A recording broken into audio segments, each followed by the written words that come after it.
क्या diabetes reverse हो सकता है? क्या प्री डायबिटीज़ को डायबिटीज़ में जाने के लिए आप टेस्ट से डायग्नोज़ कर सकते हैं? तो इसका आंसर है अस्सलाम वालेकुम एवरीवन, दिस इज़ डॉक्टर सहर Chawla right at your service. जो नेक्स्ट 2-3 वीडियोज़ हैं मैं प्री डायबिटीज़ और डायबिटीज़ पे करने जा रही हूँ। सबसे पहले तो मैं आपके सवाल का जवाब दे दूँ, क्या डायबिटीज़ रिवर्स हो सकता है?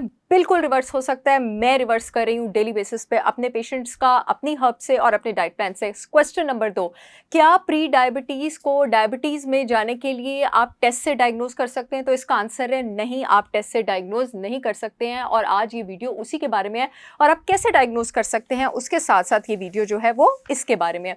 सबसे पहले तो मैं आपको वजह बता दूं कि प्री डायबिटीज़ को आप डायबिटीज़ में जाने से डायग्नोज क्यों नहीं कर सकते।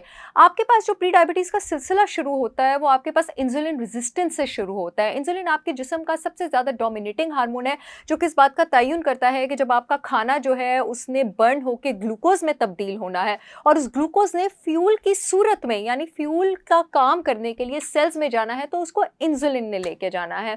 अब जब आप इंसुलिन रेजिस्टेंट होना शुरू होते हैं मोस्टली मोटापे की वजह से और आपके फैट सेल्स का साइज बड़ा होना शुरू होता है तो इंसुलिन इस ग्लूकोज को सेल्स के अंदर, फैट और मसल सेल्स के अंदर भेजना छोड़ देता है। जो रिसेप्टर्स हैं, जिन्होंने गेट थे, जो दरवाजे थे, जो ताले थे, जिन्होंने उसको एंटर होने देना था, वो रिस्पॉन्ड करना शुरू कर देते, छोड़ देते हैं। इस मैकेनिज्म को आप इंसुलिन रेजिस्टेंस कहते हैं और ये अल्लाह ताला की तरफ से उस टाइम आपकी बॉडी अपने आप को बचाने की कोशिश कर रही होती है ग्लूकोटॉक्सिसिटी से, यानी सेल के अंदर बहुत ज़्यादा ग्लूकोज ना बढ़ जाए उससे बचा रही होती है। अब होता क्या है कि आपके जिस्म में इंसुलिन रिलीज हो रहा होता है लेकिन वो अपना काम नहीं कर रहा होता। अब सेल के बाहर बॉडी में इंसुलिन के लेवल्स ऊपर जा रहे होते हैं और सेल के अंदर इंसुलिन के लेवल्स कम जा रहे होते हैं। अब क्योंकि यहाँ पर आपके पास ग्लूकोटॉक्सिसिटी प्रिवेंट करने के लिए इंसुलिन रेजिस्टेंस का मैकेनिज्म आ जाता है तो जब आप अपने फास्टिंग और रैंडम ब्लड शुगर लेवल्स कराते हैं, ये प्री डायबिटीज़ की स्टेट है जिसके बारे में मैं बात कर रही हूँ, तो वो नॉर्मल आते हैं और आपको नहीं पता लगता कि आप प्री डायबिटिक हो चुके हैं। और चाहे आपका पेट निकला हुआ है, चाहे आपको खाने के बाद नींद आ रही है, चाहे आपको कार्बोहाइड्रेट क्रेविंग्स हो रही है, चाहे आपको रात को बार बार पेशाब आ रहा है, चाहे आपको बार बार प्यास लग रही है, आप कहेंगे नहीं मेरा शुगर लेवल तो नॉर्मल आ रहा है, मुझे कोई प्री डायबिटीज़ नहीं है, डॉक्टर साहिबा मेरा HbA1c भी नॉर्मल था। अब होता क्या है कि जब ये क्रॉनिकली चीज़ 10-15 साल चलती रहती है, अब क्या होता है कि फ्रस्ट्रेट होके आपका जो पेंक्रियास है, इंसुलिन आपके पेंक्रियास से निकलता है, पेंक्रियास चीखें मारता है और पेंक्रियास के आंसू को क्या कहते हैं? पेंक्रियास के आंसू को इंसुलिन कहते हैं। वो इंसुलिन और सिक्रीट करेगा और सिक्रीट करेगा और सिक्रीट करेगा।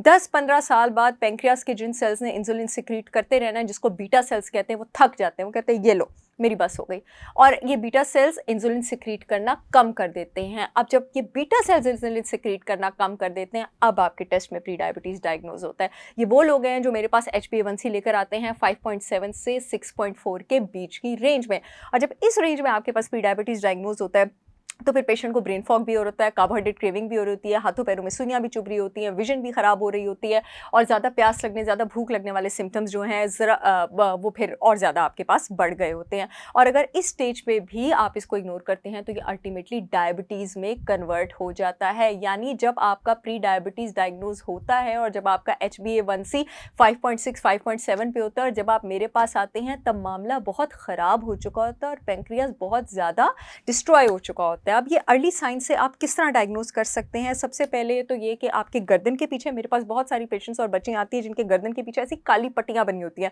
जिनको मैं कहती हूँ ग्लूटाथायोन के इंजेक्शन और क्रीमें ना लगवाएं। मेरे साथ 7-8 महीने वो रहती हैं, मेरी हर्ब्स इस्तेमाल करती हैं, डाइट करती हैं ठीक जो जिसके जिस्म के हिसाब से जो बनती है, और ये पट्टियाँ गायब हो जाती हैं।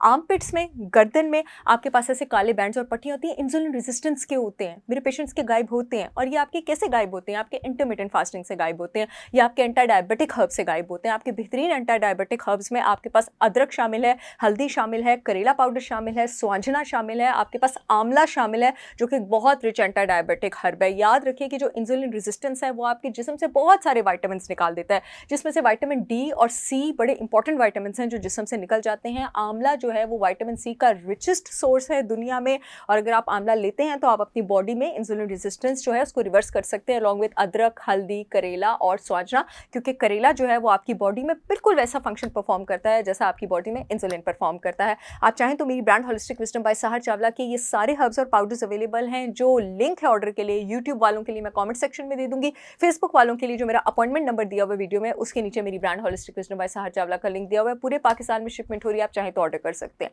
दूसरा, आप किस तरह से पहचानेंगे जनाब दूसरा, आप इस तरह से पहचानेंगे कि आपकी मेमोरी नीचे जाना शुरू हो जाएगी। आपको जो डायबिटीज़ होता है ना, उसका फेवरेट टारगेट नर्वस सिस्टम होता है। वो आपके दिमाग के सेल्स को जाके जो हाई शुगर होता है वो डिस्ट्रॉय करता है कि आपकी नर्व्स जो हैं वो शाखें ना छोड़ सकें, डेंड्राइट्स ना छोड़ सकें, और यहाँ पे आपकी याददाश्त नीचे जाना शुरू होती है और आपको नई चीज़ें जल्दी याद नहीं होती हैं। आपके नर्वस सिस्टम के अलावा आपके डायबिटीज़ का जो फेवरेट टारगेट है वो आपकी आँखें होता है, आपके गुर्दे होता है और आपका दिल होता है। इसलिए आपकी विज़न भी नीचे जाना शुरू हो जाती है और ये आपके पास नेक्स्ट अर्ली साइन है प्री डायबिटीज़ का। नेक्स्ट आपके पास जो चीज़ है वो बड़ी कॉमन है, जिस पर मैं बहुत ज़्यादा बात कर चुकी हूँ, और वो पेट की चर्बी है, वो बेली फैट है। अगर आपका पेट निकला हुआ है, इसका मतलब है आपको फैटी लिवर है, आप इंसुलिन रेजिस्टेंट हैं और डेफिनेटली आप प्री डायबिटिक भी होंगे। तो इसमें किसी चीज़ को सेकंड थॉट देने की ज़रूरत नहीं है। खाने के बाद अगर आपको नींद आ जाती है तो ये आपके पास रिएक्टिव हाइपोग्लाइसीमिया भी हो सकता है, जो इंसुलिन रेजिस्टेंस की वजह से और प्री डायबिटीज़ की वजह से हो रहा है। यानी खाने के बाद आपका पैंक्रियास बहुत ओवरवेल्म हो जाता है और वो ज़रूरत से ज़्यादा इंसुलिन जो है उसको सिक्रीट करता है, और क्योंकि वो इंसुलिन ग्लूकोज को सेल्स के अंदर पंप नहीं कर पाती है, and there is a condition of a confusion, then you feel tired and you feel fatigued. Next आपके पास जो साइन हो सकता है वो ये हो सकता है, अर्लीस्ट और जो लास्ट साइन मैं आपको बताने लगी हूँ, कि आप स्नैकिंग किए बगैर बहुत ज़्यादा देर रह नहीं सकते। मतलब आप वो वाले इंसान नहीं है जिसने सुबह 11 बजे नाश्ता किया होगा और शाम के 5 बजे वो जाके खाना खा ले और वो नॉर्मल फील करेगा। आपका मूड बहुत ज़्यादा ख़राब हो जाएगा, आपको एंग्शियसनेस होगी, नर्वसनेस होगी, कुछ लोगों को पसीने भी आ सकते हैं, कुछ लोगों के हाथ भी कांपना शुरू हो जाते हैं। इसको आप एड्रोजेनिक हाइपोग्लाइसीमिया कहते हैं। तो इसको रोकने का तरीका भी यही है कि आप ये सारी एंटी डायबिटिक हर्ब्स जिसका मैंने नाम लिया वो इस्तेमाल करें। इसके साथ साथ आप 100% organic raw unfiltered Apple cider with vinegar अपनी डाइट में इंक्लूड कर सकते हैं। एप्पल साइडर विनेगर आपकी बॉडी में शुगर क्रेविंग्स भी कम करता है, आपकी एपेटाइट भी रिड्यूस करता है और इंसुलिन लेवल्स को रूट से जाके नॉर्मल करता है। चाहे तो मेरा भी ऑर्डर कर सकते हैं, लिंक कॉमेंट सेक्शन में दे दूंगी यूट्यूब के लिए, और फेसबुक वालों के लिए अपॉइंटमेंट नंबर के नीचे मेरा लिंक जो है वो अवेलेबल है। इस सब के साथ साथ मैं आपको बता दूं कि मैंने डायबिटिक और प्री डायबिटिक पेशेंट्स के लिए खास एंटी डायबिटिक चाय तैयार की है डायाफिक्स के नाम से, जिसमें मैंने श्रीलंकन दालचीनी डाली है, मैंने हिबिस्कस डाला है, मैंने कैमोमाइल डाला है, मैंने लेमन पील डाला है, मैंने ग्रीन टी एक्सट्रैक्ट्स डाले हैं। और जब आप डब्बा खोलेंगे डायाफिक्स का तो आपको गंदे गंदे टी बैग्स नजर नहीं आएंगे, आपको फ्रेश फूल और हर्ब्स नजर आएंगे जो खुशबू और जायके में भी उतने ही कारआमद हैं जितने वो अपने इलाज में कारआमद हैं। आप चाहें तो मेरी डायफिक्स चाय जो है वो दोपहर और रात के खाने के बाद एज एन एंटी डायबिटिक चाय अपनी डाइट में डेली बेसिस पे इंक्लूड कर सकते हैं। 3 से 6 महीने में इंशाल्लाह रिजल्ट्स यकीनी है। आई होप ये वीडियो आप लोगों के बहुत काम आएगी। I will see you all again with yet another informational video. तब तक के लिए अल्लाह हाफिज़।